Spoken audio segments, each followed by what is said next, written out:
Hello दोस्तों, good morning, नमस्ते। कैसे हो आप सभी? आई होप कि आप सब बहुत अच्छे होंगे दोस्तों। और आप सभी को एक नए ब्लॉग में स्वागत है। तो दोस्तों, यहाँ पे आज मेरे घर में स्पेशल डिश बन रहा है। और वो डिश जो है सो मेरी बेटी को और हस्बैंड को बहुत मन था खाने का, वो भी घर में बना के। तो वो लोग ही कर रहे हैं। फिर मैं बाद में पढ़ाई कर रही थी, फिर मैं उठ के आई, इन लोग सारा चीज़ करके रखे हुए थे। फिर मैं आके यहाँ पे और इसको कैसे मोमोज को मोड़ा जाता है वो चीज़ मैं यहाँ पे कर दे रही हूँ। तो दोस्तों, मैं ये पहली बार बना रही हूँ। हमारे घर में इससे पहले कभी मोमोज नहीं बना था। क्या है कि हम इतना इसमें तामझाम होता है ना कि करने का मन नहीं करता है, इसीलिए। तो मेरी बेटी है सो हमारे यहाँ एक दीदी हैं, वो मोमोज बनाती हैं, लेकिन वो इतना तीखा कर देती हैं ना कि बच्चे खा नहीं पाते। इसीलिए हस्बैंड बोले कि घर पे बना देंगे, और वो अपना पूरा छोटा छोटा बनाते हैं। उनको बेचना होता है तो बहुत छोटा छोटा बनाती हैं और 30 रुपये के 6 पीस देती हैं। तो फिर घर में ही हस्बैंड बनाने का सोचे। कल हमारे यहाँ बाज़ार था तो उन्होंने बाज़ार से जितनी भी हरी सब्ज़ी, गाजर, पत्ता गोभी वगैरह सब खरीद के लाए थे। फिर मैं यहाँ पे हस्बैंड सारा चीज़ किए हुए थे, तो मैं सिर्फ मोमोज को उसमें डाल के और मोड़ दी। और फिर यहाँ पे चटनी बन रहा है, और मोमोज जो था उसको हम लोग दे दिए हैं भपाने के लिए। तो मेरे पास कोई अलग से स्टीमर नहीं है मोमोज के लिए, तो हम लोग जो इडली बनाते हैं ना उसी वाले सांचे में डाल दिए थे।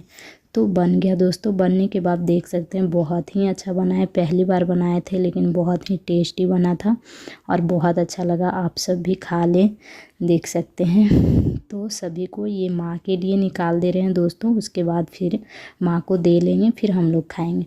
तो हस्बैंड बोल रहे थे 5 दे दो, मैं बोल रही थी 4 दे देती हूँ। तो इसी वजह से ना मैं कभी रख रही थी प्लेट में और फिर निकाल दे रही थी। माँ को शुगर वगैरह है ना, तो डर लगता है कोई भी नया चीज़ देने में, पता नहीं दूँ या नहीं दूँ, इसी वजह से। उसके बाद दोस्तों यहाँ पे सभी कोई ब्रश कर लिए थे, और गरम था मोमोज, ठंडा हो जाता तो शायद अच्छा नहीं लगता, इसीलिए हम लोग जो है सो यहाँ पे सब कोई खा रहे थे। मेरा बेटा हमको खिला दे रहा था, पानी पिला दे रहा था, और बेटी लोग खा ली थी। और यहाँ पे मैं, मेरे हस्बैंड और मेरा बेटा तीनों खा रहे थे। तो मेरा बेटा जो है सो हमको खिला रहा था। सच में बहुत टेस्टी बना था। बेटा ना ज़बरदस्ती हमको खिला रहा था और मुंह में डाल दे रहा था। तो इसको करने में ना बहुत टाइम लगता है, इसी वजह से मैं नहीं करती हूँ ये सब नई चीज़ें। कभी बनाने के लिए मैं नहीं सोचती हूँ, लेकिन हस्बैंड जो है सो उनको मन था। और मेरा बेटा ज़बरदस्ती बोल रहा था कि आप भी मम्मा को खिला दीजिए, तो उन्होंने एक बार मुझे भी खिला दिए थे। और दोस्तों, कल है 22 तारीख, और कल आप सब जान रहे हैं कि अयोध्या में राम मंदिर का उद्घाटन हो रहा है। तो उस खुशी में हमारे जो गांव में मंदिर है वहाँ पूजा पाठ होंगे और घर में। तो मैं सोची आज इनसे निपवा लेती हूँ आंगन।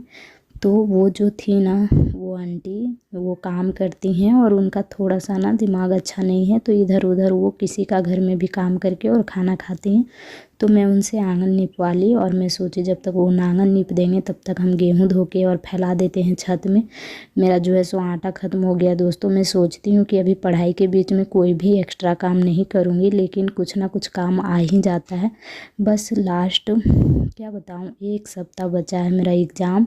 तो इसमें कैसे क्या करूँ कुछ समझ में नहीं आता है। नया काम करने का तो मन नहीं करता है, लेकिन मजबूरी में करना पड़ता है। उसके बाद मैं कोई भी और काम एक्स्ट्रा नहीं करूँगी, बस खाना बनाना और खाना खाना, और जो बच्चे के कपड़े होते हैं और बर्तन होते हैं वो।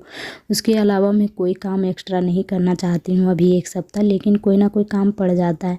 तो मैं फिर भी उसे इग्नोर करती हूँ कि नहीं, जो ज़रूरी है उसी को करती हूँ, और जो ज़रूरी नहीं है मैं उसे नहीं कर रही हूँ। और अभी बस पढ़ाई पे फोकस कर रही हूँ कि नहीं, कुछ भी जो ज़रूरी काम है उसे तो करना ही पड़ेगा। एक हाउसवाइफ़ के लिए बहुत ज़रूरी हो जाता है, जैसे कि आप बच्चे के कपड़े नहीं धोएंगे या फिर घर में जो ज़रूरी चीज़ें हैं खाने पीने को वो नहीं करेंगे तो फिर घर कैसे चलेगा।